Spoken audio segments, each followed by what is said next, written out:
സഹാബിവര്യൻ അബൂ ഹുറൈറ റളിയല്ലാഹു തആല അൻഹു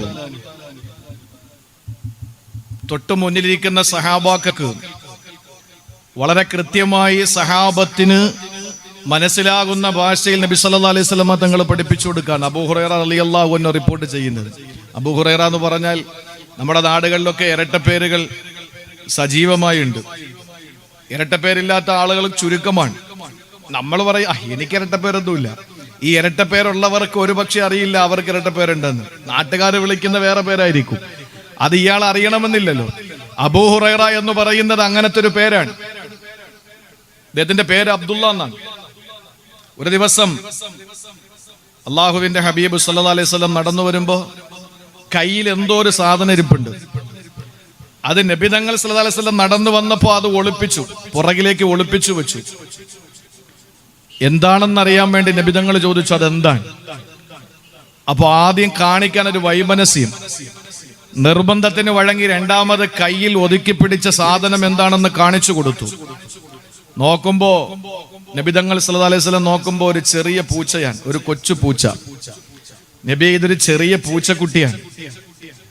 ഹിറത്ത് എന്ന് പറഞ്ഞ പൂച്ച, ഹുറൈറ എന്ന് പറഞ്ഞ ചെറിയ പൂച്ച. അപ്പൊ പൂച്ചയോട് ഇത്രയും സ്നേഹവും വാത്സല്യവും ഒക്കെ കാണിക്കുന്ന തന്റെ പ്രിയപ്പെട്ട സദീറത്യനോട് നബിതങ്ങൾക്ക് വലിയ സ്നേഹം തോന്നി. അങ്ങനെയാണ് വിളിച്ചത് യാ അബാ ഹുറൈറ, കൊച്ചു പൂച്ചയുടെ വാപ്പാൻ. അന്ന് മുതൽ അദ്ദേഹത്തിന്റെ പേര് അങ്ങനെയാണ്. ഹദീസുകൾ റിപ്പോർട്ട് ചെയ്യപ്പെടുന്ന എല്ലാ സനദുകളും മഹാന്മാരായ സിഹാഹു സിത്തയിലെ പണ്ഡിതന്മാരടക്കമുള്ള ഇമാമിയങ്ങൾ കൊടുത്തിട്ടുള്ളതും അബ്ദുള്ള എന്നല്ല, അബൂ ഹുറൈറ അൻ അബീ ഹുറൈറത്ത എന്ന് പറഞ്ഞുകൊണ്ടാണ് തുടങ്ങുന്നത്. ഞാൻ ഓർത്തപ്പോ അങ്ങ് പറഞ്ഞതേ ഉള്ളൂ, അത് നമ്മുടെ വിഷയമല്ല. അബൂ ഹുറൈറ റളിയല്ലാഹു അൻഹു റിപ്പോർട്ട് ചെയ്യുന്ന ഹദീസാണ് വല്ലദീ നഫ്സി ബിയദിഹി, എന്റെ പടച്ചോനെ തന്നാണ് സത്യം. അള്ളാഹുവിന്റെ ഹബീബ് സത്യം ചെയ്യാൻ എന്റെ നാഥനെ തന്നാണ് സത്യം. എന്നിട്ട് പറയുന്നു ലാ തദ്ഹബു ദുനിയാ, ദുനിയാവ് ഈ ലോകത്ത്, ഈ ലോകം അവസാനിക്കുകയില്ല. ദുനിയാവ് ഒരിക്കലും അവസാനിക്കുകയില്ല. ഹത്താ യമുറ റജുലു ബിൽ ഖബരി, ഓരോരുത്തരും മറ്റുള്ളവരുടെ ഖബറിന്റെ ചാരത്തുകൂടി നടന്നു പോകും. ഒരാൾ മരിച്ചുപോയ ആളിനെ അടക്കിയിരിക്കുന്ന ഖബറിന്റെ ചാരത്തുകൂടി നടന്നു പോകും. എന്നിട്ട് വയഖൂലവന് പറയുമത്ര യാ ലൈതനീ മകാന സാഹിബി ഹാദൽ ഖബരി, അല്ലാഹുവേ ഞാനും ഇയാളെ പോലെ ആയിരുന്നെങ്കിൽ കൊള്ളാമായിരുന്നു എന്ന് പറഞ്ഞാൽ ഞാനൊന്നും മരിച്ചെങ്കിൽ എന്റെ റബ്ബേ, ഞാനൊന്നും മരിച്ചെങ്കിൽ എന്റെ തമ്പുരാനെ എന്നാഗ്രഹിക്കുന്ന കാലം വരുമെന്ന് ശഫീഉനാ നബി മുഹമ്മദ് മുസ്തഫ. ഈ ഇരിക്കുന്നവരിൽ ആരാണ് തൊളിക്കോട് മുസ്ലിം ജമാഅത്തിന്റെ ഖബർസ്ഥാനിൽ ചെന്നിട്ട് ഖബറിനകത്ത് കിടക്കുന്ന മനുഷ്യന്റെ മുന്നിൽ ചെന്നിട്ട് പടച്ചവനെ ഞാൻ ഇതുപോലെ മരിച്ചെങ്കിലും ആഗ്രഹിച്ചത്? ആരാണ് ഈ കൂട്ടത്തിലുള്ളത്? ആരുമില്ല എന്ന് പറഞ്ഞാൽ അത്രയും വലിയ പരീക്ഷണങ്ങളൊന്നും നമുക്ക് വന്നിട്ടില്ലെന്നല്ലേ ഇത് പറഞ്ഞിട്ട് അല്ലാഹുവിന്റെ റസൂൽ പറയുകയാണ് ദീനനുസരിച്ച് ജീവിക്കാൻ കഴിയാത്ത ഒരു സാഹചര്യം വന്നതിന്റെ പേരിൽ ആരും പറയുന്നതല്ല. പടച്ചവനെ നമസ്കാരം നിർവഹിക്കാൻ കഴിയാത്ത ഒരു സാഹചര്യം വന്നിരിക്കുന്നു, അതുകൊണ്ട് മരിച്ചെങ്കിലെന്ന് കൊതിക്കുന്നതല്ല. നോമ്പ് പിടിക്കാൻ അനുവാദം കിട്ടാത്തൊരു കാലം വന്നു, അല്ലാഹുവേ നിനക്ക് വേണ്ടി നോമ്പ് പിടിക്കാൻ കഴിയുന്നില്ലല്ലോ, അതുകൊണ്ട് ഞാനൊന്ന് മരിച്ചെങ്കിലെന്ന് കൊതിക്കുന്നതല്ല. ഒരു പെണ്ണ് പറയും, എന്ത് പറയും? പടച്ചവനെ ഞാനും ഇതുപോലെ മരിച്ചു പോയെങ്കിലെന്ന്. ആ പെണ്ണ് പറയുന്നത് എന്തിന്റെ പേരിലാണ്? അവൾക്ക് കോളേജിലേക്ക് പോയപ്പോൾ ഹിജാബ് ധരിക്കാൻ കഴിയാത്തതിന്റെ പേരില്, ആ ഹിജാബ് വിലക്കിയതിന്റെ പേരിലാണ് പറയുന്നത്. അല്ലാഹുവേ എനിക്ക് പുറത്തിറങ്ങുമ്പോൾ ഹിജാബ് ധരിക്കാനുള്ള സ്വാതന്ത്ര്യം നിഷേധിച്ചിരിക്കുകയാ, അതുകൊണ്ട് പടച്ചവരെ യാ ലൈതനീ മകാന സാഹിബി ഹാദൽ ഖബരി, ഈ ഖബറിൽ കിടക്കുന്ന എന്റെ ഉമ്മാമയെ പോലെ, ഉപ്പാപ്പയെ പോലെ, എന്റെ വാപ്പയെ പോലെ, എന്റെ ഉമ്മയെ പോലെ ഞാനും ഒന്ന് മരിച്ചെങ്കിലെന്ന് ഒരു പെണ്ണ് പറയില്ല. ദീന് നശിച്ചതിന്റെ പേരിലല്ല പറയുന്നത്, ദീന് നശിപ്പിക്കപ്പെട്ടതിന്റെ പേരിലല്ല പറയുന്നത്, ദീനീ ബോധം നഷ്ടപ്പെട്ടതിന്റെ പേരിലല്ല പറയുന്നത്, മതബോധം നഷ്ടപ്പെട്ടു പോയതിന്റെ പേരിലല്ല പറയുന്നത്. പിന്നെ എന്തിന്റെ പേരിലാണ്? അല്ലാഹുവിന്റെ റസൂൽ പറയുന്നു മാ ബിഹി ഇല്ലൽ ബലാ, അവനനുഭവിക്കുന്ന പരീക്ഷണങ്ങളുടെ പേരിലാ അങ്ങനെ പറയേണ്ടി വരുന്നത്. അവരനുഭവിക്കുന്ന പരീക്ഷണങ്ങളുടെ പേരിലാണ് കടം വന്നു കൂടുമ്പോ, രോഗം കഠിനമാകുമ്പോ, അതുപോലെ എവിടെ നിന്നെല്ലാ പരീക്ഷണങ്ങൾ വരുമോ ആ പരീക്ഷണങ്ങൾ ജീവിതത്തെ തളർത്താൻ ഒരുങ്ങുമ്പോ ആ തളർന്നു പോകുന്ന സന്ദർഭത്തിൽ നമ്മൾ പറയുന്ന വാക്കാണ്, അല്ലാഹുവേ മരിച്ചെങ്കിലും മതിയായിരുന്നു റബ്ബേ. മക്കളുടെ ശല്യം സഹിക്കാൻ കഴിയാതെ വരുമ്പോ, മക്കള് വീട്ടിൽ നിന്ന് പടിയടച്ച് പിണ്ടം വെക്കുമ്പോ എത്ര മാതാപിതാക്കളാണ് അങ്ങനെ പറയുന്നത്? സഹോദരങ്ങളെ, പറഞ്ഞു പോകുന്നത് അങ്ങനെയാണ്. ഒന്നും മരിച്ചെങ്കിൽ അവന്റെ മുമ്പിൽ നിന്നെന്ന് ചിന്തിക്കുന്നത് എന്തിന്റെ പേരിലാ? അവൻ അനുഭവിക്കുന്ന പ്രതിസന്ധികളും പരീക്ഷണങ്ങളും പേരിലാണ്. എന്ത് പരീക്ഷണം നമുക്ക് വന്നു എന്റെ സഹോദരങ്ങളെ? ഇത് പറയുമ്പോൾ കിതാബുൽ ഫിത്തൻ എന്ന് പറയുന്ന ബഗത്തായ ഒരു കിതാബുണ്ട്. ആ കിതാബുൽ ഫിത്തൻ എന്ന് പറയുന്ന ആ ഒരു ഫിത്തനയെ സംബന്ധിച്ച് പറയുന്ന, വിപത്തുകൾ വരുന്നതിനെ സംബന്ധിച്ച് പറയുന്ന ആ ഗ്രന്ഥത്തിലെ മഹാനായ പ്രവാചകന് അഷ്റഫുൽ ഖൽഖ് സല്ലല്ലാഹു അലൈഹി വസല്ലമ തങ്ങൾ പറഞ്ഞതായി അബൂ ഹുറൈറ റളിയല്ലാഹു അൻഹുവിൽ നിന്ന് റിപ്പോർട്ട് ചെയ്യപ്പെടുന്ന ഒരു ഹദീസുണ്ട്. എന്താണെന്നറിയോ? ഇത് പറയുമ്പോൾ സഹോദരങ്ങളെ, ഇന്ത്യ മഹാരാജ്യത്ത്, അതല്ലെങ്കിൽ മറ്റ് സംസ്ഥാനങ്ങളുള്ള ഏതെങ്കിലും ഒരു രാജ്യത്ത്, അതല്ലെങ്കിൽ ആകാശത്തിന്റെ താഴെ ഭൂമിക്ക് മുകളിൽ മുസ്ലിം സമുദായം എവിടെയൊക്കെ ഉണ്ടോ അവരെല്ലാം അനുഭവിക്കുന്ന പ്രയാസങ്ങളും വിഷമങ്ങളല്ല ഈ പറയപ്പെടുന്ന വിഷമങ്ങളിലേക്ക് കടന്നു വന്നല്ല തമ്പുരാനെ എന്ന് ചിന്തിച്ചു പോകാൻ സംശയമില്ല. ഉണർന്നിരിക്കുമോ മുസ്ലിമേ? ഇനി നമുക്ക് ഉറങ്ങാൻ സമയമില്ല, ഇനി നമുക്ക് ഉറങ്ങിക്കിടക്കാൻ സമയമില്ല, ഇനി ഉറക്കം നടിക്കാൻ നമുക്ക് സമയമില്ല. 1000 തവണ കണ്ണു തുറന്നു വെച്ച് അള്ളാന്റെ പരിശുദ്ധമായ ഈ ഭൂമിയിൽ ജീവിക്കുമ്പോ മതമൂല്യം നഷ്ടപ്പെട്ടു പോകാതെ, മതബോധം നഷ്ടപ്പെട്ടു പോകാതെ, അള്ളാന്റെ പരിശുദ്ധമായ ഖുർആൻ മുറുകെ പിടിച്ചുകൊണ്ട്, അള്ളാന്റെ ഹബീബിന്റെ തിരുശരീരങ്ങൾ മുറുകെ പിടിച്ചുകൊണ്ട് ജീവിക്കേണ്ട കാലമാണ്. അള്ളാഹു തൗഫീക്ക് തരട്ടെ. പറഞ്ഞു പോകും എന്റെ സഹോദരങ്ങളെ, ഒന്നും മരിച്ചെങ്കിലെന്ന് വൃദ്ധസദനത്തിലേക്ക് മാതാപിതാക്കളെ കൊണ്ടുപോയാക്കുന്ന മക്കളുടെ കാലം വരുമ്പോ ആ മാതാപിതാക്കൾ പറഞ്ഞു പോകും, റബ്ബേ ഞാനൊന്നും മരിച്ചെങ്കിൽ, ഞാൻ എന്റെ പൊന്നുമക്കളെ വളർത്തിയത് അങ്ങനെയല്ല, പക്ഷെ എന്നെ ഇപ്പോൾ ആ മക്കൾ കൊണ്ടുവന്ന് വൃദ്ധസദനത്തിലാക്കുന്നു. ഞാനൊന്നും മരിച്ചെങ്കിൽ എന്റെ തമ്പുരാനെ. വൃദ്ധസദനത്തിലാക്കുന്ന ആ ഒരു പിതാവിന്റെ മാതാവിന്റെ ദുഃഖം വല്ലാത്ത ദുഃഖവും പ്രയാസവുമാണ്. ഇന്ന് കേരളത്തിൽ ഏറ്റവും വലിയൊരു വൃദ്ധസദനമുണ്ട്. വൃദ്ധന്മാരെ മുഴുവനും കൊണ്ടിടുന്ന ഒരു സ്ഥലമാണ് രാജ്ഭവൻ. ഈ പ്രായം കഴിഞ്ഞ് വൃദ്ധനാമം കൊണ്ടുവന്ന് തളയ്ക്കുന്ന സ്ഥലമാണ് ഈ രാജ്ഭവൻ എന്ന് പറയുന്നത്. പോട്ടെ, നമ്മുടെ വിഷയം അതല്ല. ഞാൻ പറഞ്ഞു വന്നത്, ഒരു മനുഷ്യൻ അനുഭവിക്കുന്ന പ്രയാസം, ആ പ്രയാസം അവൻ നേരിടുമ്പോ പറഞ്ഞു പോകും ഞാനൊന്നും മരിച്ചെങ്കിലെന്ന്. ഇത് നിങ്ങളുടെ മനസ്സിരിക്കട്ടെ. അള്ളാഹുവിന്റെ ഹബീബ് പറഞ്ഞു, അങ്ങനെ നമ്മുടെ ജീവിതത്തിൽ പറയേണ്ടി വന്നിട്ടുണ്ടോ? മക്കൾ എന്തെങ്കിലും പറയുമ്പോൾ നമ്മൾ പറഞ്ഞിട്ടുണ്ട് സങ്കടം സഹിക്കാൻ കഴിയാതെ, അല്ലാതെ ഒരിക്കലും നമ്മൾ അങ്ങനെ പറഞ്ഞിട്ടില്ല എന്ന് പറഞ്ഞാൽ ആ ഒരു പരീക്ഷണത്തിലേക്ക് നമ്മൾ എത്തപ്പെട്ടിട്ടില്ല. അപ്പൊ ഇനി എത്തുവോ? എത്തും, നമ്മൾ എത്തും. അത് ഏത് ഘട്ടമാണ്? 4ാം ഘട്ടമാണ്. ഇപ്പൊ എത്ര ഘട്ടം കഴിഞ്ഞു? അത് ഞാൻ പറയേണ്ട, നിങ്ങൾ തന്നെ ചിന്തിച്ചാൽ മതി. പ്രതിസന്ധികൾ, മുസ്ലിം ഉമ്മത്ത് അനുഭവിക്കുന്ന പ്രതിസന്ധികൾ ഇപ്പൊ എത്ര ഘട്ടം കഴിഞ്ഞു? എത്ര ഘട്ടം കഴിഞ്ഞു? ഒന്ന് ചിന്തിച്ചാൽ മതി. ഈ പറയുന്ന ഹദീസ് നിങ്ങൾക്ക് കേൾക്കുമ്പോ മനസ്സിലാകും എത്ര ഘട്ടങ്ങൾ കഴിഞ്ഞ് നമ്മൾ ഇവിടെ എത്തി, ഇനി എത്ര ഘട്ടമുണ്ട് എന്ന് നിങ്ങൾക്ക് ബോധ്യമാവും. മുഹിയുദ്ദീൻ ഉസ്താദും സുലൈമാൻ ഉസ്താദും ഇവിടെ ഇരുന്നാൽ അത് റാഹത്തായേനെ. ഞാൻ നിർബന്ധിക്കില്ല, സുലൈമാൻ ഉസ്താദ് വന്നിരുന്നെങ്കിൽ കൊള്ളാം.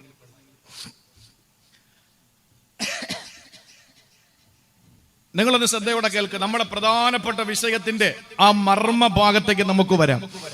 അള്ളാഹു മനസ്സിലാക്കാനുള്ള തൗഫീക്ക് തരട്ടെ. കോറം തികഞ്ഞു എന്ന് വിശ്വസിക്കുകയാണ് ഇൻഷാ അല്ലാഹ്. വിഷയത്തിന്റെ മർമ്മത്തിലേക്ക് നമ്മൾ വരികയാണ്. ജീവിതത്തിൽ നമ്മൾ പരീക്ഷണങ്ങളിൽ എത്ര ഘട്ടം കഴിഞ്ഞു ഒന്ന് മനസ്സിലാക്കി. ഇനി മനസ്സിലാക്കാൻ ഇനി ഒരു നല്ല നാളെ ഉണ്ടാവൂല, ഇനി ചിന്തിക്കാൻ നമുക്ക് സമയം ഉണ്ടാവൂല. അതുകൊണ്ട് ഈ പറയുന്ന ഹദീസ് അബൂ ഹുറൈറ റളിയല്ലാഹു അൻഹുവിനെ തൊട്ട് നബി തങ്ങൾ സല്ലല്ലാഹു അലൈഹി വസല്ലം പറഞ്ഞ ഈ ഹദീസ് വളരെ വളരെ അർത്ഥവത്തായി ജാഗ്രതയോടെ അതിന്റെ അകക്കണ്ണുകൊണ്ട് അകക്കാമ്പ് തൊട്ടറിഞ്ഞ് ഉത്സാരം തൊട്ടറിഞ്ഞ് മനസ്സിലാക്കി. എന്താ പറഞ്ഞത്? നമ്മൾ ജീവിതത്തിൽ മരിച്ചെങ്കിൽ എന്ന് ആഗ്രഹിക്കുന്ന ഒരു കാലം ഉണ്ടാകുമെന്ന് നബി തങ്ങൾ പറഞ്ഞെങ്കിൽ ആ കാലം ഇതുവരെ വന്നിട്ടില്ല എന്ന് നിങ്ങൾ തന്നെ സമ്മതിച്ച കാര്യമാണ്. കാരണം ആരും ഖബറിന്റെ അടുത്ത് പോയിട്ട് ഞാൻ ഇതുപോലെ വാപ്പായ പോലെ മരിച്ചെങ്കിൽ എന്ന് പറയില്ല. നമ്മൾ ചെന്നിട്ട് പറയുന്നത് എന്താ? അല്ലാ എത്ര പെട്ടെന്നാ മരണപ്പെട്ടത്, പടച്ചോനെ നീ ഞങ്ങൾക്ക് ദീർഘായുസ് അല്ലാ എന്നല്ലേ പറഞ്ഞു വന്നത്. ആരും മരിച്ചെങ്കിൽ എന്ന് കൊതിച്ചിട്ടില്ല. എന്തുകൊണ്ടാ? പരീക്ഷണം അത്രത്തോളം നമുക്ക് വന്നിട്ടില്ല. അത് എപ്പോഴും വരും, ഉടനെ വരും. അത് എപ്പോഴാ? 4ാം ഘട്ടത്തിലാ. അപ്പൊ 3 ഘട്ടം കഴിഞ്ഞോ? നിങ്ങൾ നോക്ക്, അല്ലാഹുവിന്റെ റസൂല് പറയുകയാണ്, നിങ്ങൾക്ക് എനിക്ക് ശേഷം 4 പരീക്ഷണങ്ങൾ വരുന്നതാണ്. 4 പരീക്ഷണങ്ങൾ നിങ്ങൾക്ക് വരുന്നതാണ്. എന്റെ ഉമ്മമാര് പെങ്ങന്മാര് ശ്രദ്ധയോടെ കേൾക്കണേ. 4 പരീക്ഷണങ്ങൾ നിങ്ങളെ നേരിടേണ്ടി വരുന്നതാണ്. എപ്പോഴാണ്? എനിക്ക് ശേഷമാണ്.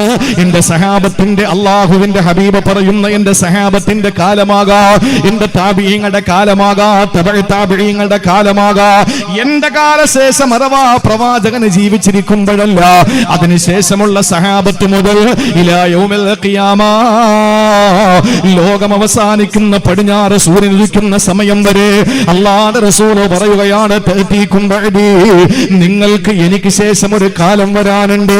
എന്താണ്? 4 പരീക്ഷണങ്ങൾ നിങ്ങൾ നേരിടേണ്ടി വരും. അതിൽ ഒന്നാമത്തേത് ഏതെന്നറിയോ? ഒന്നാമത്തേത് യുസ്തഹല്ലു ഫീഹ ദിമാ, രക്തച്ചൊരിച്ചിലുകൾ ഉണ്ടാകുന്ന ഒരു പരീക്ഷണമാണ്. അവിടെ അഥവാ സമരങ്ങൾ നടക്കും, അല്ലെങ്കിൽ യുദ്ധങ്ങൾ നടക്കും. ആ യുദ്ധത്തിൽ നശിപ്പിക്കപ്പെടുന്നത് എന്താണ്? അദ്ദിമാഉ, രക്തമാണ്. അഥവാ ആളുകൾ കൊല ചെയ്യപ്പെടുന്നു, ആളുകൾ കൊന്നൊടുക്കപ്പെടുന്നു. അവിടെ രക്തമതാ നയാഗ്ര പോലെ ഒഴുകുകയാ. ചോരച്ചാലുകളാണ് അവിടെ ഉണ്ടാവുക. ആളുകൾ പീസ് പീസാക്കപ്പെട്ട് മരിച്ചു വീഴുന്ന കാലമാണ്. അത് ഒന്നാമത്തെ പരീക്ഷണമാണ്. രണ്ടാമത്തേതോ അല്ലാഹുവിന്റെ റസൂൽ പറയുകയാണ്, രണ്ടാമത്തേത് യുസ്തഹല്ലു ദിമാഉ വൽ അംവാൽ. രണ്ടാമത്തേത് യുസ്തഹല്ലു ദിമാഉ വൽ അംവാൽ. അന്ന് ആളുകൾ മരിക്കുക മാത്രമല്ല, വൽ അംവാലു, അവിടുത്തെ ധനങ്ങളെല്ലാം കൊള്ളയടിക്കപ്പെടുന്ന കാലമാ. അവന്റെ സമ്പത്ത് മുഴുവന് കൊള്ളയടിക്കപ്പെടുന്ന കാലമാണ്. അവനെ കൊല്ലുക മാത്രമല്ല, അവന്റെ വീട്ടിൽ കയറിയിട്ട് അലമാരക്കകത്തിരിക്കുന്ന കാശ് മുഴുവനും കൊണ്ടുപോകുന്ന കാലമാ. അവന്റെ ബാങ്ക് ബാലൻസ് മുഴുവനും എടുക്കുന്ന കാലമാണ്. അവന്റെ സ്വർണ്ണാഭരണങ്ങൾ കവർച്ച ചെയ്യുന്ന കാലമാണ്. എന്റെ പ്രിയപ്പെട്ട സഹോദരങ്ങളെ, ഞാൻ പറയുന്നില്ല ഉണ്ടായോ ഇല്ലയോ എന്ന്. നിങ്ങളുടെ ബുദ്ധി ഉപയോഗിച്ചെന്ന് ചിന്തിച്ചു നോക്ക്. കഴിഞ്ഞോ ഈ കാലമെന്ന്? അതല്ല ഇനി വരാനിരിക്കുകയാണോ എന്ന് ചിന്തിച്ചു നോക്ക്. കേരളത്തിന്റെ തന്നെ കണക്കുകൾ പരിശോധിച്ചാൽ എത്രയെത്ര സ്ഥലങ്ങളിലാണ് ഇങ്ങനത്തെ ഓരോ ദുരനുഭവങ്ങൾ ഉണ്ടായത്. മൂന്നാമതല്ലാതെ റസൂല് പറയുകയാണ്, വസാലിസ, ഇനി മൂന്നാമതൊരു ഫിത്ന നിങ്ങൾക്ക് വരാനുണ്ട്. മൂന്നാമതൊരു ദുരന്തം നിങ്ങൾക്ക് വരാനുണ്ട്. അന്ന് എന്താ സംഭവിക്കുന്നതെന്നറിയോ? യുസ്തഹല്ലു ഫീഹ ദിമാഉ വൽ അംവാലു വൽ ഫുറൂജ്. അന്ന് ആളുകൾ മരിക്കുക മാത്രമല്ല, അവരുടെ സമ്പത്ത് കൊള്ളയടിക്കപ്പെടുക മാത്രമല്ല, വൽ ഫുറൂജു, അവരുടെ ഭാര്യമാരെ പീഡിപ്പിക്കുന്ന കാലം വരുന്നതാ. എന്ന് പറഞ്ഞാൽ പാവപ്പെട്ട പെൺകുട്ടികളെ ബലാത്സംഗത്തിനിരയാകുന്ന കാലം വരുന്നതാ. അവിടെ കടന്നു ചെന്നിട്ട് ആ വീട്ടുടമയെ കൊല്ലുക മാത്രമല്ല, അവന്റെ സമ്പത്ത് മുഴുവനെ കവർച്ച ചെയ്യുക മാത്രമല്ല, അവിടുത്തെ പെൺകുട്ടികളെ, അവന്റെ ഭാര്യ, അവന്റെ ഉമ്മയെ, അവന്റെ പെങ്ങളെ, അവന്റെ മകളെ ക്രൂരമായി ബലാത്സംഗം ചെയ്യുന്ന കാലമാ. ഇനി നാലാമതൊരു കാര്യം കൂടി പറഞ്ഞു. നാലാമത്തെ ഫിത്ന ഏതെന്നറിയോ? ഇത് പറയുമ്പോ നമ്മൾ പേടിക്കണ്ടേ സഹോദരങ്ങളെ? നാലാമത് അല്ലാഹുവിന്റെ ഹബീബ് പറഞ്ഞതെന്താണ്? കണ്ണും കാണാനും കേൾക്കാനും പറ്റാത്ത ദുരന്തമാണ് ഫിത്നയാണ്. എന്ന് പറഞ്ഞാൽ കണ്ടുകൊണ്ട് നിൽക്കാൻ പറ്റൂല, കേട്ടുകൊണ്ട് നിൽക്കാൻ പറ്റൂല. വിവരണാതീതമാണ്, അചിന്തനീയമാണ്, അവാച്യമാണ്, അവർണ്ണനീയമാണ്. അത് വിവരിക്കാൻ കഴിയാത്ത തരത്തിലുള്ള പരീക്ഷണങ്ങളായിരിക്കും സഹോദരങ്ങളെ. ഇത് പറഞ്ഞിട്ട് അല്ലാഹുവിന്റെ ഹബീബ് പറഞ്ഞിരുന്നെന്നറിയോ?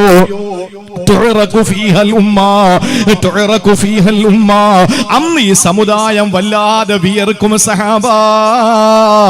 ഈ സമുദായം വല്ലാതെ വിയർത്തു പോകും, സംശയമില്ല സഹോദരങ്ങളെ. ഈ സമുദായത്തിന്റെ ഓരോരുത്തരും വിയർക്കുന്ന കാലമാണ്. എന്നിട്ട് അല്ലാഹുവിന്റെ റസൂൽ പറയുകയാണ്, അങ്ങനെ ഒരു കാലം വന്നാൽ പരീക്ഷണങ്ങൾ പിന്നെ വരുന്നത് കണ്ണും കാതുമില്ലാത്ത പരീക്ഷണങ്ങളാണ്. പറയാൻ പറ്റാത്ത പരീക്ഷണങ്ങൾ എങ്ങനെ വരുമെന്നറിയോ?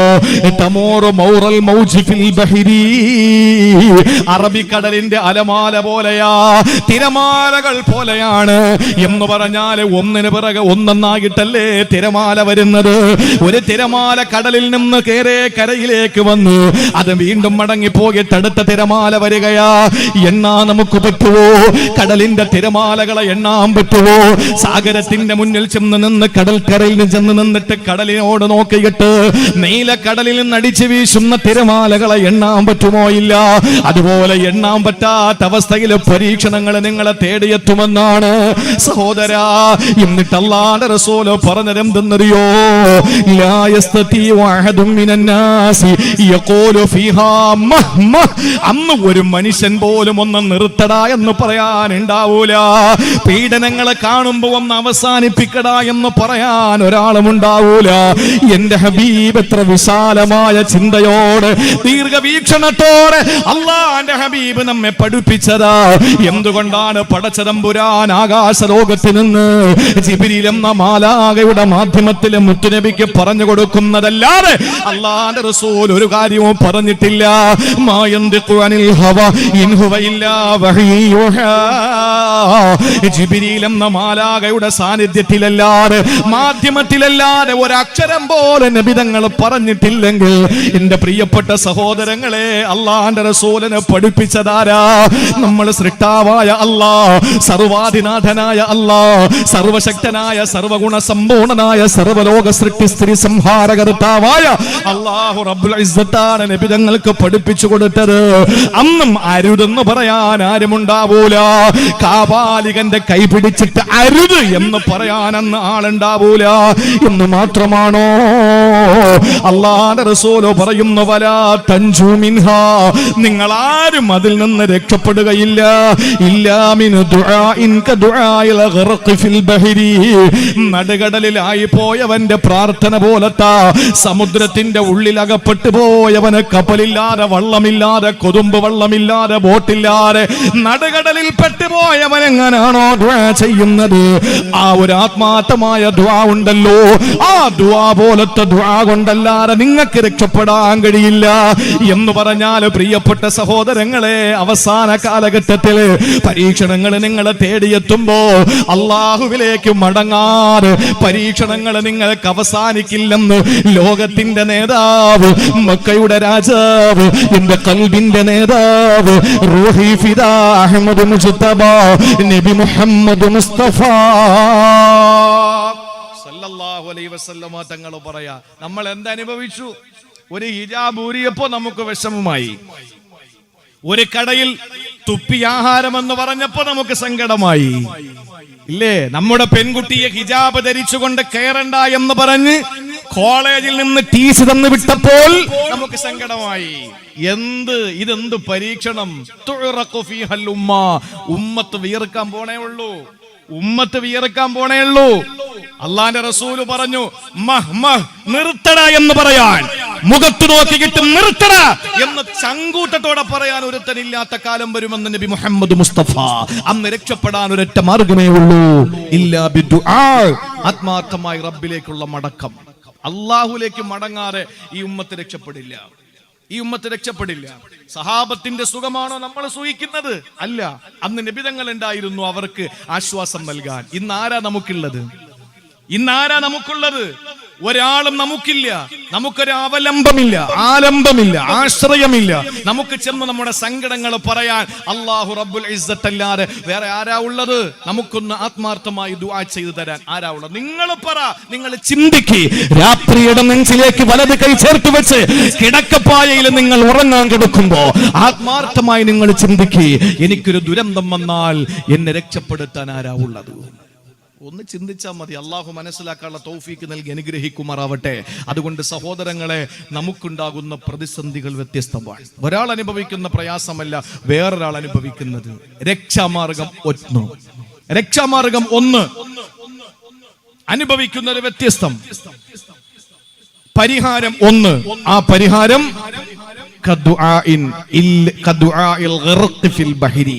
കടലിൽ അകപ്പെട്ടു പോയവന്റെ ആത്മാർത്ഥമായ ദുആ ഉണ്ടല്ലോ, ഏതുപോലെ ഇരിക്കും? കല്യാണ ചെറുക്കന്റെ ദുആ പോലെയാണോ? ഇമാമ് ദുആരക്കുമ്പോ അവൻ ബൈനഹുമായിൽ കയ്യും വെച്ചല്ലേ ഇരിക്കണത്. അവന് വേണ്ടിയാ ദുആരക്കുന്ന, സന്താനങ്ങൾക്ക് വേണ്ടി അവന് വേണ്ടിയിട്ടാണ് ദുആരക്കുന്നത്, അവന്റെ കുടുംബജീവിതം നന്നാവാൻ വേണ്ടിയിട്ടാണ്. ആ സമയത്ത് അവന് 4 ഭാഗത്ത് നോക്കുന്നു, ഇനി ആരൊക്കെ വരാനുണ്ട്, ആരൊക്കെ വിളിച്ചിട്ട് വന്നില്ല. അവന് ആമീൻ പിടിക്കാൻ, ആമീൻ പറയാൻ, 2 കൈയുയർത്തി കിട്ടുന്ന ആമീൻ പറയാൻ ചമ്മലാണ് അവന്, നാണക്കേടാണ്, ലജ്ജയാണ്. ആത്മാർത്ഥമായി പള്ളിയിലെ ഇമാമിനെ അത് പിന്നെ ഒരു ഒരു ഒരു ഒരു ഒരു ഒരു ശൈലി, ഒരു രീതിയുണ്ട്. പള്ളിയിലെ ഇമാമിനെ കൊണ്ടുവന്നാൽ ഫാത്തിഹ വിളിക്കുക, ദുആ ചെയ്യിപ്പിക്കുക, കൈമടക്ക് കൊടുക്കുക, അതൊക്കെ ഒരു ആദത്താണ്, ഒരു ഒരു ഒരു ഒരു പതിവാണ്, അതൊരു ആചാരമാണ്, അല്ലാതെ ആത്മാർത്ഥത കൊണ്ടൊന്നുമല്ല. അല്ലെങ്കിൽ ഈ ദ്വാരക്കുന്ന ഈ കെട്ടാൻ പോകുന്ന ചെറുക്കൻ, അല്ലെങ്കിൽ കെട്ടിക്കാൻ പോകുന്ന പെണ്ണിന്റെ വാപ്പ, ഈ വാപ്പാക്ക് ആത്മാർത്ഥമായ ആമീൻ പറയോ എന്ന് ചിന്തിച്ചു നോക്ക്. ഇല്ല. അപ്പോ പുതിയാപ്പിളയുടെ ആമീനല്ല, വാപ്പ മരിച്ചു കിടക്കുമ്പോൾ ആളിന്റെ ആമീനാണോ? അല്ല, അല്ല. അല്ലെങ്കിൽ നമ്മുടെ ഏതെങ്കിലും കുട്ടികൾക്ക് സുഖമില്ലാതായി, അതുപോലെയാണോ? അതുപോലെയുമല്ല. നടുകടലിൽ കിടക്കുന്നവന്റെ ദുആ എന്ന് പറഞ്ഞാൽ കരയിലെത്തുന്നത് വരെ അവന് വേറെ ഒരു ചിന്തയുമില്ല, വേറെ ഒരു ചിന്തയുമില്ല. അവന് ഒരൊറ്റ ചിന്തയേ ഉള്ളൂ, പടച്ചവനെ എന്നെ നീ കരക്കെത്തിക്കണേ അല്ലാ. അവൻ ആത്മാർത്ഥമായി റബ്ബിനോട് ദുആ ചെയ്യുന്നു. ആ ദുആ കൊണ്ടല്ലാതെ നിങ്ങൾക്ക് രക്ഷപ്പെടാൻ കഴിയില്ല എന്ന് പറഞ്ഞാൽ ആത്മാർത്ഥമായി അള്ളാഹുവിലേക്ക് മടങ്ങൽ കൊണ്ടല്ലാതെ നിങ്ങൾക്ക് രക്ഷപ്പെടാൻ കഴിയില്ലെന്ന് നബി മുഹമ്മദ് മുസ്തഫ. അള്ളാഹു മനസ്സിലാക്കാനുള്ള തൗഫീക്ക് തരട്ടെ.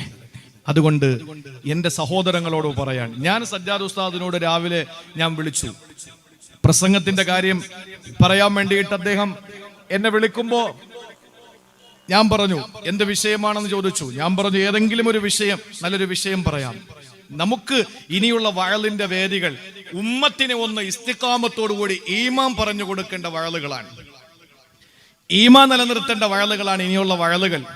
ഇനി ഖബർ തൽക്കാലം പറയേണ്ടെന്നല്ല, ഖബറിൽ അന്ന് പറയുന്ന മുങ്കർ തന്നെ എപ്പോഴും വരുന്നത്, നക്കീറും അത് തന്നെയാ, മാറ്റമൊന്നും വന്നില്ല. മൂപ്പര് രണ്ടുപേരും തന്നെയാണ് ഖബറിൽ വരുന്നത്, മുങ്കറും നക്കീറും രണ്ടുപേരും.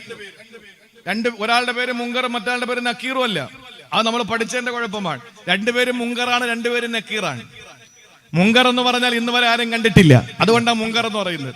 നക്കീർ എന്ന് പറഞ്ഞാൽ ഭൂമി പിളർന്നിട്ട് കയറി വരികയാണ്. സാധാരണ മലായിക്കത്തുകളൊക്കെ മുകളിൽ താഴോട്ടാ, തനസ്സലുൽ മലായിക, മലക്കുകൾ മുകളിൽ താഴോട്ടാ വരുന്നത്. രണ്ട് മലക്കുകൾ ഒഴിച്ച് ഈ ഖബറിൽ ചോദ്യം ചെയ്യുന്ന രണ്ട് മലക്കുകൾ മുകളിൽ താഴോട്ടല്ല വരുന്നത്, താഴെന്ന് മുകളിലോട്ടാ വരുന്നത്. അതുകൊണ്ടാണ് നക്കീർ എന്ന് പറയുന്നത്. ഏതായാലും അവർക്ക് മാറ്റമൊന്നുമില്ല.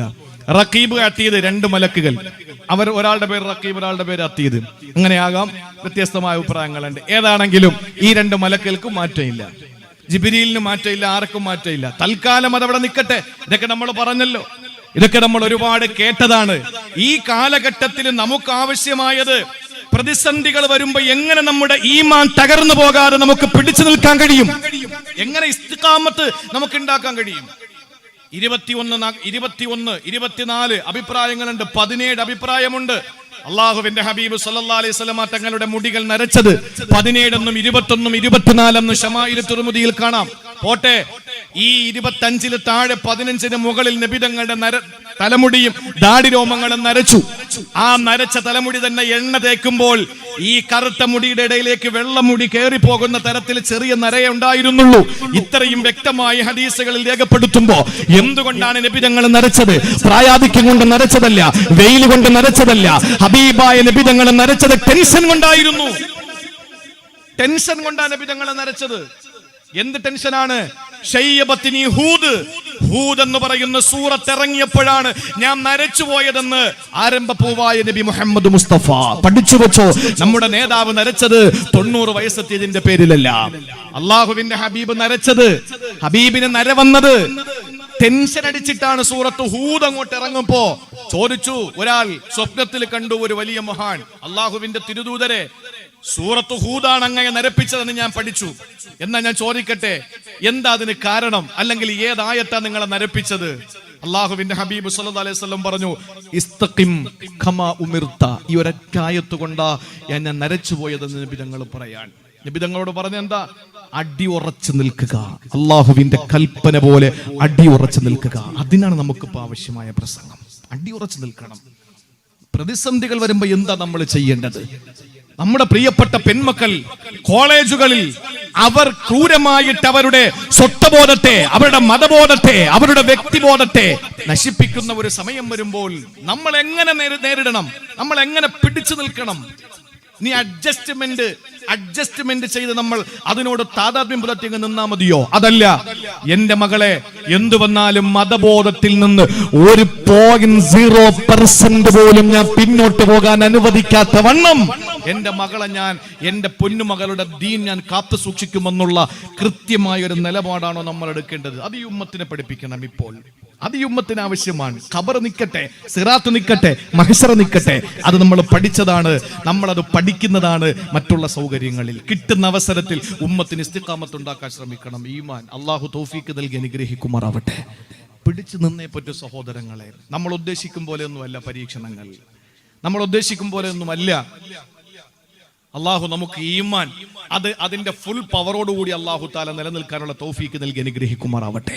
ഞാനൊരു കാര്യം പറയാൻ, വിശുദ്ധമായ ഖുർആനിലെ സൂറത്തുൽ അഹ്സാബിലെ ഒരു ആയത്ത്, അത് വളരെ ഗൗരവത്തോടു കൂടി എൻ്റെ പ്രിയപ്പെട്ട ഞാൻ ആമുഖമായി ഓതി വെച്ചത് ആയത്താണ്.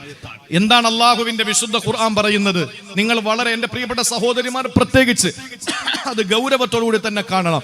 അള്ളാഹു ഒരു കാര്യം പറഞ്ഞാൽ, റസൂൽ സല്ലല്ലാഹു അലൈഹി വസല്ലം തങ്ങൾ ഒരു കാര്യം പറഞ്ഞാൽ, നമുക്ക് അതിൽ ചേഞ്ച് വരുത്താനോ അഡ്ജസ്റ്റ്മെന്റ് ചെയ്യാനോ അല്ലെങ്കിൽ അതിൽ എന്തെങ്കിലും ഒന്ന് കൂട്ടിക്കലർത്താനോ അല്ലെങ്കിൽ എന്തെങ്കിലും അതിൽ നിന്ന് കുറച്ച് വെട്ടിമാറ്റാനോ നമുക്ക് അവകാശമില്ല, അതിനുള്ള അനുവാദവുമില്ല, അതിനുള്ള അവസരവുമില്ല. അത് മനസ്സിലാക്കണം. അള്ളാഹു എന്തു പറഞ്ഞു എന്നോട് മദ്യപാനത്തിന്റെ വിഷയത്തിൽ? എൻ്റെ റബ്ബ് എന്തു പറഞ്ഞു? എന്റെ പടച്ചവൻ എന്താ പറഞ്ഞത്? ഹബീബായ നബി തങ്ങൾ എന്താ പറഞ്ഞത്? ഞാൻ അതനുസരിച്ച് ജീവിക്കണം.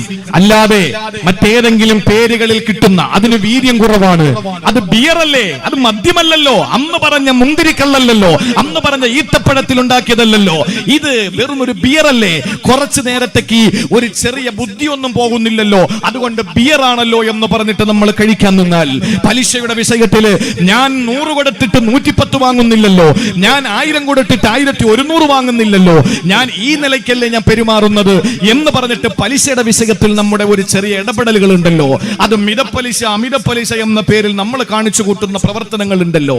ഇങ്ങനെ ഏത് വിഷയമാണെങ്കിലും അഡ്ജസ്റ്റ്മെന്റ് ചെയ്യാൻ അള്ളാഹു അനുവദിക്കുന്നില്ല. അങ്ങനെ ചെയ്യുന്ന വിഭാഗമാരെന്തറിയോ? ആരാണ്? അല്ല തന്നെ പറയട്ടെ. അല്ലാഹുവിന്റെ വിശുദ്ധമായ ഖുർആനിൽ അല്ലാഹ് പറയുകയാണ്, വമാ കാന ലിമുഅ്മിനിൻ വലാ മുഅ്മിനാ ഇദാ ഖലല്ലാഹു വറസൂലുഹു അംറാ. അല്ലാഹുവും റസൂലും ഒന്ന് കൽപ്പിച്ചു കഴിഞ്ഞാൽ, അല്ലാഹുവാണ് ശാരിഅ്, റസൂലാണ് ശാരിഅ്, ശരീഅത്തിന്റെ നിയമങ്ങൾ നടപ്പിലാക്കുന്നതാരാ? അബൂബക്കർ സിദ്ദീഖ് തങ്ങളാണോ? അല്ല. ഉമർ തങ്ങളാണോ? അല്ല. ഉസ്മാൻ തങ്ങളാണോ? അല്ല. അലിയാർ തങ്ങളാണോ? അല്ല. അതേതെങ്കിലും ഇമാമിങ്ങളാണോ? അല്ല. ശാരി എന്ന് പറഞ്ഞാൽ അല്ലാഹുവാണ്, റസൂലാണ്. അതുകൊണ്ട് തന്നെ ഏത് വിഷയം വന്നാലും അല്ലാഹുവിലേക്ക് മടങ്ങുക, റസൂലിലേക്ക് മടങ്ങുക. അല്ലാഹുവും റസൂലും ഒരു കാര്യം നിങ്ങളോട് കൽപ്പിച്ചാൽ, ഒരു മുഅ്മിനായ ആണാകട്ടെ പെണ്ണാകട്ടെ അവന് ഭൂഷണമല്ല എന്ത്? അയ്യകൂന ലഹുമുൽ ഖിയറതു മിൻ അംരിഹിം. സ്വന്തം അഭിപ്രായങ്ങൾ പറയാൻ അവന് അവകാശമില്ല, സ്വന്തമായി അഭിപ്രായം പറയാൻ അവന് അവകാശമില്ല. അല്ലാഹു എന്ത് പറഞ്ഞു, എന്റെ ഹബീബ് എന്ത് പറഞ്ഞോ അത് ഞാൻ അനുസരിക്കേണ്ടവനാണ്. അങ്ങനെ അനുസരിക്കാതെ ഞാൻ ഏതെങ്കിലും ഒരു തീരുമാനത്തിൽ ഒന്ന് ചേഞ്ച് വരുത്തിയാൽ, അല്ലെങ്കിൽ അല്ല പറഞ്ഞതിൽ ഞാൻ എന്തെങ്കിലും ഒരു നിരൂപണം കണ്ടെത്തിയാൽ, എന്റെ റസൂല് പറഞ്ഞതിൽ ഞാൻ എന്തെങ്കിലും നിരൂപണം കണ്ടെത്തിയാൽ, അതിന്റെ പേരല്ലേ സഹോദരങ്ങളെ നാസ്തികവാദം എന്നത്? അതിന്റെ മറ്റൊരു പേരല്ലേ നിരീശ്വരവാദം എന്ന് പറയുന്നത്? ജാമിദമാര്, ജസ്ലാമാട്, ശേരിമാര് ഇവിടെ താമസിക്കുമ്പോൾ, ഇവിടെ പ്രസംഗിക്കുമ്പോൾ അവരുടെ മുന്നിൽ നമ്മൾ പകച്ചു പോകുന്ന ചില സന്ദർഭങ്ങളുണ്ട്. ആയത്തുകൾ ഓതിയിട്ട് പ്രസംഗിക്കുമ്പോ പല ചെറുപ്പക്കാരും വന്നിട്ട് പറയുകയാണ്, ഇന്ന് ഇങ്ങോട്ട് വരുമ്പോ തന്നെ ഒരു ചെറുപ്പക്കാരൻ മെസ്സേജ് അയക്കുകയാണ്, യഥാർത്ഥത്തിൽ ഹിജാബ് ധരിക്കാൻ ഖുർആനിൽ പറഞ്ഞിട്ടുണ്ടോ? ഞാൻ ചോദിച്ചു, എന്താ നിങ്ങൾക്ക് സംശയമുള്ളത്? അത് ഇന്നവളുടെ പ്രസംഗം കേട്ടല്ലോ, അങ്ങനെ ഇല്ലെന്ന് ആയത്തോടുന്നല്ലോ. ഇങ്ങനെ പകച്ചു പോകുന്ന ഈമാൻ നമുക്ക് വേണ്ട മുസ്ലിമേ.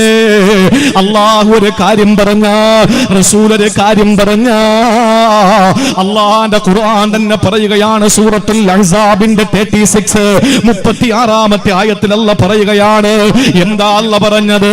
അയ്യകൂന ലഹുമുൽ ഖിയറതു മിൻ അംരിഹിം. അല്ലാഹുവിന്റെ കൽപ്പന, പ്രവാചകന്റെ കൽപ്പന വരുമ്പോൾ അതിനെ എതിര് പ്രവർത്തിക്കാം, നിരൂപണം കണ്ടെത്താൻ, അതിനെ ചേഞ്ച് വരുത്താൻ, അഡ്ജസ്റ്റ്മെന്റുകൾ ചെയ്യാൻ നിങ്ങൾ ആരും തയ്യാറാകല്ലേ എന്ന് പറഞ്ഞിട്ട് അല്ലാഹ് പറയുകയാണ്, വമയ്യസില്ലാഹ വറസൂല.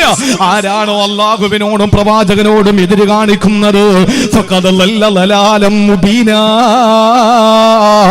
അവന് പിഴച്ചുപോയെന്നാണ്, അവന് പിഴച്ചവരുടെ കൂട്ടത്തിലെന്നാണ്. സഹോദരങ്ങളെ, അള്ളാഹു നമ്മളെ കാത്തുരക്ഷിക്കട്ടെ. ഒരു സംശയവും പാടില്ല സഹോദര. ഏഴാകാശങ്ങളുടെ മുകളിൽ നിന്ന് സപ്തവാനങ്ങൾ താണ്ടിയിട്ട് ഇറാഖുരത്തിന്റെ അന്തരീക്ഷത്തെ കീറിമുറിച്ചുകൊണ്ട് റൂഹുൽ അമീനെ മലക്ക് ജിബ്രീൽ അലൈഹിസ്സലാം ഓതിക്കൊടുത്ത ആഗോള സംസ്കാര സംശുദ്ധ സിദ്ധാന്തം വിളിച്ചോതുന്ന വിശുദ്ധമായ ഖുർആൻ ലോകം ദാഹിച്ചുകൊണ്ടിരുന്ന വിമോചന സരണിയാണ് ആ വിശുദ്ധമായ ഖുർആൻ. പുരാതന കാലത്തെ പ്രാകൃതന്റെ പുരോഗമന കാലത്തെ പരിഷ്കൃതന്റെ മനോമുഖരത്തിൽ പരിവർത്തനത്തിന്റെ പടകുത്തുനി മുഴക്കിയ വിശുദ്ധ ഖുർആനാ. എന്ന് വിളിക്കുന്ന അല്ലെങ്കിൽ പ്രാകൃത നിയമമെന്ന് പറഞ്ഞ് ആക്ഷേപിക്കുമ്പോൾ അല്ലോ, പുരാതന കാലത്ത് പ്രാകൃതന്റെയും പുരോഗമന കാലത്തെ പരിശുദ്ധന്റെയും മനോഹരത്തില് പരിവർത്തനത്തിന്റെ പടപ്പാട്ടുപാടിയ പരിശുദ്ധമായ ഖുർആന ലോകത്ത് ഇന്നും ആ വെല്ലുവിളി നിലനിൽക്കുന്നു. ഒരധ്യായം വേണ്ട, ഒരു സൂറ വേണ്ട, ഒരായത്ത് വേണ്ട, ഒരായത്തിന്റെ വരി വേണ്ട, ഒരു ഭാഗം വേണ്ട, ഒരക്ഷരം കൊണ്ടുവരാൻ നിങ്ങൾക്ക് കഴിയുമോ? ഇല്ല. അന്നത്തെ ഏറ്റവും വലിയ സാഹിത്യ പാട്ടുകൾ മുട്ടുമടക്കിയെങ്കിൽ ഇന്നത്തെ ജസ്ലമാർക്ക് കഴിയോ? ഇന്നത്തെ ജാമിമാർക്ക് കഴിയോ? ഇന്നത്തെ ഏതെങ്കിലുമൊക്കെ ജബ്ബാറുകൾക്ക് കഴിയോ? ഇല്ല. കഴിയാൻ പറ്റുമായിരുന്നെങ്കിൽ അന്നത്തെ അറബികൾ കൊണ്ടുവരണമായിരുന്നു. നിമിഷ കവികളായിരുന്നല്ലോ. നൈമിഷികമായ സമയം കൊണ്ട് ആ അത്ഭുതങ്ങളുടെ കലവറ തീർക്കുന്ന കവിതകൾ ഉണ്ടാക്കിയിരുന്ന, അത്ഭുതങ്ങളുടെ കലവറ സൃഷ്ടിച്ചിരുന്ന കവികൾ ഉണ്ടായിരുന്നല്ലോ. മുട്ടുമടക്കിയില്ലേ? അവര് മുട്ടുമടക്കിയിട്ടവർക്ക് കഴിയൂല എന്ന് വിളിച്ചു പറഞ്ഞല്ലോ. അതുകൊണ്ട് വിശുദ്ധമായ ഖുർആൻ ഒരു തീരുമാനം പറഞ്ഞാൽ ആ തീരുമാനം നിന്റെ വസ്ത്രധാരണത്തിലാണെങ്കിലും നീ എന്ന് കഴിക്കണമെന്നതിലാണെങ്കിലും എന്റെ മുസ്ലിം സഹോദരാ, എന്റെ മുസ്ലിം പ്രിയപ്പെട്ട പെങ്ങള്, പന്നിയിറച്ചി ഹറാമാണെന്ന് ലഹമുൽ ഖിൻസീർ എന്നല്ല പറഞ്ഞാൽ, ലഹമുൽ ഖിൻസീർ എന്നല്ല പറയുമ്പോൾ അതിനെന്താ പ്രശ്നം? അത് കഴിച്ചാൽ ശാസ്ത്രം ഇങ്ങനെ പറയുന്നല്ലോ. ഇന്ന് കഴിച്ചെന്ന് പറഞ്ഞിട്ടും സംഭവിക്കാന പറഞ്ഞുകൊണ്ട് നീ ഇതിലെന്തെങ്കിലും ഒരു തീരുമാനം ചേഞ്ച് വരുത്തിയിട്ട് ഒരു പീസെങ്ങാനം നീ കഴിച്ചാൽ കള്ളുകുടിയുടെ വിഷയം വരുമ്പോ നേരത്തെ ഞാൻ പറഞ്ഞതുപോലെ ഇത് വീര്യം കുറഞ്ഞ കള്ളല്ലേ എന്ന് പറഞ്ഞിട്ട് ഒരു തുള്ളി കള്ളനിന്റെ ആശയത്തിലേക്ക് നീ പറഞ്ഞു വിട്ട അല്ല നിന്നെ പറ്റി പറഞ്ഞ വാക്കെന്താണ്? അള്ളാഹുവിനോടും റസൂലിനോടും എതിര് കാണിച്ചവനെന്ന് മാത്രമല്ല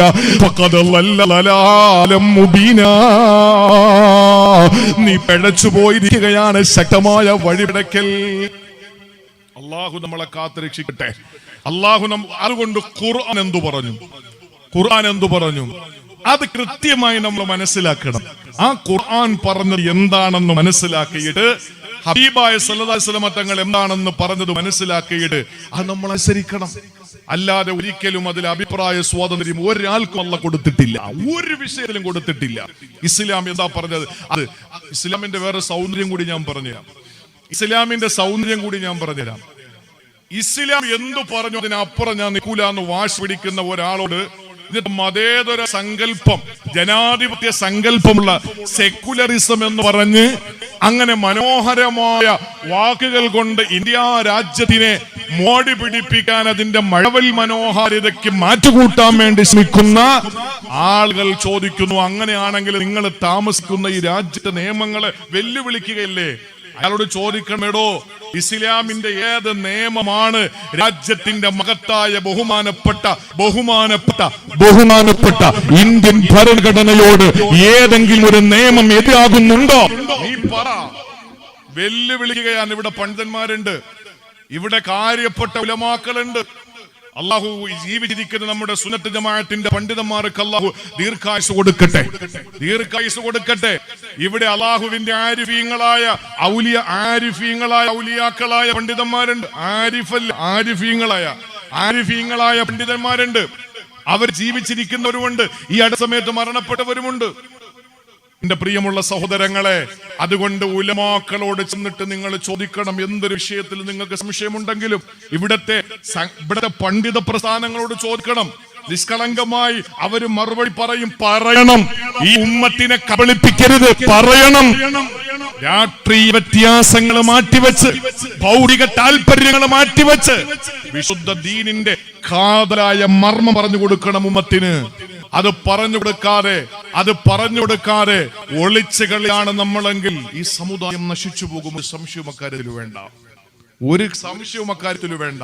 നമുക്ക് എന്ത് സംശയമുണ്ടെങ്കിലും ചോദിക്കാൻ കാര്യപ്പെട്ട ആലിമീങ്ങളുണ്ട്, അവരോട് ചോദിക്കണം ഇസ്ലാം എന്താണ് ഈ വിഷയത്തിൽ പറഞ്ഞത്. ഉൾക്കൊണ്ടേ മതിയാവുകയുള്ളൂ സഹോദരങ്ങളെ, ഉൾക്കൊണ്ടേ മതിയാവുകയുള്ളൂ. അള്ളാഹു അതിനുള്ള ഈമാൻ നൽകി അനുഗ്രഹിക്കുമാറാവട്ടെ. അള്ളാഹു അത് തൗഫീക്ക് നൽകി അനുഗ്രഹിക്കുമാറാവട്ടെ. എന്റെ ഉമ്മമാരോട് പറയാൻ, നിങ്ങളുടെ വസ്ത്രധാരണം, നിങ്ങളുടെ ഔറത്ത് അത് പെണ്ണുങ്ങളുമായി ബന്ധപ്പെട്ട വിഷയമാണെന്ന് ആരും കരുതണ്ട. ഹിജാബിന്റെ വിഷയം, ഔറത്തിന്റെ വിഷയം സ്ത്രീകളുമായി ബന്ധപ്പെട്ടതാണെന്ന് നമ്മുടെ വിഷയമല്ല എന്ന് ആരും കരുതി പോണ്ട. എന്തുകൊണ്ട് പോണ്ടെന്ന് ചോദിച്ചാൽ അള്ളാഹുവിന്റെ ഖുർആനിന്റെ നിയമം എന്താണ്? നിങ്ങൾ യാ അയ്യുഹൻ നാസ് അല്ലദീന ആമനു ഖൂ അൻഫുസക്കും